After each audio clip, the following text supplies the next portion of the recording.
Hello നമസ്കാരം, welcome to Mollywood talks. നമ്മൾ ഇന്ന് വന്നിട്ടുള്ളത് ടർബോയുടെ റിവ്യൂ ആയിട്ടാണ്. മമ്മൂട്ടി നായകനായി വൈശാഖ് സംവിധാനം ചെയ്തിട്ടുള്ള സിനിമ മിഥുൻ മാനുവൽ തോമസ് ആണ് തിരക്കഥ എഴുതിയിട്ടുള്ളത്.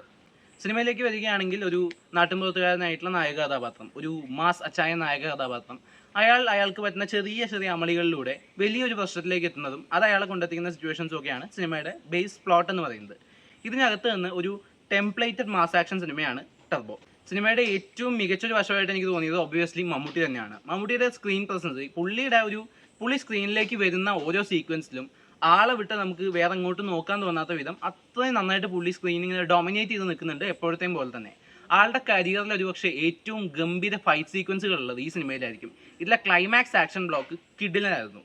എന്നാൽ ഇതിലെ ആക്ഷൻ ബ്ലോക്കുകളിലേക്ക് വരുമ്പോഴും ഒരു പ്രശ്നം എനിക്ക് തോന്നിയത്, ആദ്യത്തെ തൊട്ടുള്ള കുറച്ച് ഫൈറ്റ് സീക്വൻസുകളിലൊക്കെ ബാക്ക്ഗ്രൗണ്ടിൽ ഒരു നല്ല BGM മിസ്സിംഗ് ഉണ്ട്. ഭയങ്കര സ്കോറിംഗ് ആണ്, നല്ല സ്കോറിംഗ്, ഇങ്ങനെ ബീറ്റ്സ് ഒക്കെ വന്നുകൊണ്ടേയിരിക്കും. എന്നാലും ഒരു നല്ല BGM ഉണ്ടായിരുന്നെങ്കിൽ അതിൻ്റെ ഇമ്പാക്റ്റ് വളരെയധികം കൂടുതൽ ഉണ്ടാകുമായിരുന്നു എന്ന് തോന്നി. അതിന് ശരിവെക്കുന്ന രീതിയിലാണ് ലാസ്റ്റ് ഫൈറ്റ് സീനിൽ ഒരു നല്ല BGM വന്നപ്പോൾ കിഡിലൻ ഇമ്പാക്റ്റ് ആയിരുന്നു.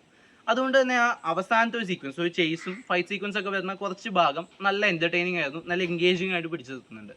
മേക്കിങ്ങിൽ നല്ല മികവ് തന്നെ സിനിമ പുലർത്തുന്നുണ്ട്. ആ ആക്ഷൻ സീക്വൻസിലും ചേസ് സീക്വൻസിലും ഒക്കെ ഗംഭീര വിഷ്വലിംഗ് ആയിരുന്നു. വൈശാഖിൻ്റെ ക്വാളിറ്റി മേക്കിംഗ് തന്നെയാണ് സിനിമയിലുള്ളത്. പക്ഷേ കുറച്ച് നാളുകൾക്ക് ശേഷമാണ് പുള്ളി ഇത്രയും ഫാസ്റ്റ് ആൻഡ് സ്ട്രോങ് ആയിട്ടുള്ള പേസോട് കൂടിയിട്ടുള്ള ഒരു സിനിമ എടുക്കുന്നത്. പേഴ്സണലി എനിക്ക് അതിൻ്റെ ഒരു മേക്കിംഗ് ഭയങ്കര അധികം ഇഷ്ടപ്പെട്ടു. എന്നാൽ ഈ സിനിമയുടെ നെഗറ്റീവ്സിലേക്ക് വരികയാണെങ്കിൽ വളരെയധികം പറയാനുണ്ട്. കാരണം സ്ക്രിപ്റ്റ് തന്നെയാണ് ഇതിൻ്റെ ഏറ്റവും വലിയ പ്രശ്നം. തിരക്കഥയിലേക്ക് വരുമ്പോൾ കഥാപാത്രങ്ങളുടെ ഡെഫിനേഷനിൽ തന്നെ ഒരുപാട് പ്രശ്നങ്ങളുണ്ട്. എല്ലാ ക്യാരക്ടേഴ്സും പെരുമാറുന്ന രീതി പലപ്പോഴും ലോജിക് എന്നതിനപ്പുറത്തേക്ക് കൺവിൻസിങ് അല്ലാതെ മാറുന്നുണ്ട്. ഈ സിനിമയിലെ പല പ്രശ്നങ്ങളും പല കോൺഫ്ലിക്റ്റുകളും കഥാപാത്രങ്ങൾ അനാവശ്യമായി ഉണ്ടാക്കുന്നതായിട്ടാണ് ഫീൽ ചെയ്തത്. അതായത് സ്ഥിരം നമ്മൾ കാണുന്ന സിനിമകളിലൊക്കെ വരുന്ന പോലെ വില്ലന്റെ കയ്യിൽ പെടാൻ വേണ്ടിയിട്ട് ഓരോ മണ്ടത്തരങ്ങൾ കാണിക്കുന്ന കഥാപാത്രങ്ങളാണ് കൂടുതൽ എഴുതി ചേർത്തിട്ടുള്ളത്.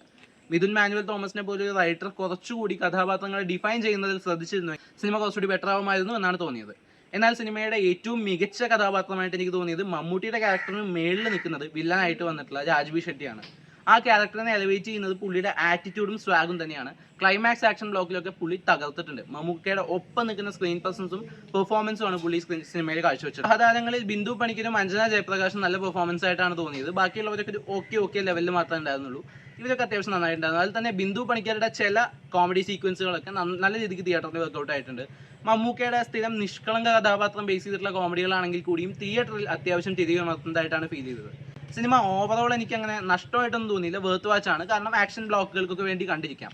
എന്നാൽ ഒരു ഗംഭീര സിനിമയാണോ എന്നൊക്കെ ചോദിക്കുകയാണെങ്കിൽ തമിഴിലൊക്കെ ഇടക്കാലത്ത് വിശാലൊക്കെ ചെയ്തിരുന്ന തരത്തിലുള്ള വിശാലും അങ്ങനത്തെ കുറച്ച് സ്റ്റാർസ്, ആ ടയറിൽ നിൽക്കുന്ന സ്റ്റാർസ് ഒക്കെ ചെയ്തിരുന്ന കുറേ ആക്ഷൻ ത്രില്ലേഴ്സ് ഉണ്ട്. അതിൻ്റെയൊക്കെ ഒരു വളരെ റിപ്പീറ്റഡ് ടെംപ്ലേറ്റ് വീണ്ടും വീണ്ടും ആവർത്തിക്കുന്ന ഒരു സിനിമയായിട്ട് മാത്രമാണ് as A complete version Turbo എത്തുന്നത്. കാശ് മുതലാവുന്ന രീതിയിൽ വിഷ്വലി എടുത്തു വെച്ചിട്ടുണ്ടെങ്കിലും ഒരു ആവറേജ് സിനിമയായിട്ടാണ് മൊത്തത്തിൽ എനിക്ക് ഫീൽ ചെയ്തത്. എന്നാൽ തിയേറ്ററിൽ കാണാവുന്ന സിനിമയിലുണ്ട്. അപ്പോൾ നിങ്ങൾ തന്നെ കണ്ടിട്ട് നോക്കുക. സിനിമയെക്കുറിച്ചുള്ള അഭിപ്രായങ്ങൾ കമന്റ് ബോക്സിൽ രേഖപ്പെടുത്തുക. നമുക്കിനി മറ്റൊരു വീഡിയോയിൽ വീണ്ടും കാണാം. ബൈ.